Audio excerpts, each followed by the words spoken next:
હું શાહીનુર Qureshi voice of વડોદરામાં આપનું હાર્દિક સ્વાગત છે। તારીખ 28 ફેબ્રુઆરી 2024ના રોજ પાટણના એક પહલ ફાઉન્ડેશન દ્વારા એમના સ્થાપના દિનની સાક્ષરતા દિન તરીકે ઉજવણી કરવામાં આવી હતી। બનાસકાંઠાના દાંતા તાલુકાના નાની ટુંડિયા ગામમાં દફતર કેમ્પેઈન અંતર્ગત 60 જેટલા આદિવાસી વિસ્તારના બાળકો જે આર્થિક રીતે પછાત છે એમને સ્કૂલ કીટ આપવામાં આવી હતી।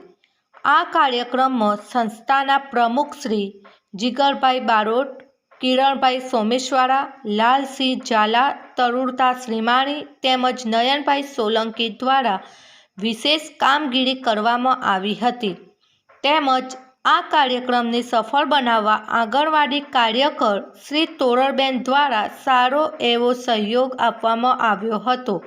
રિપોર્ટ ઝાકીર ખાન મોગલ।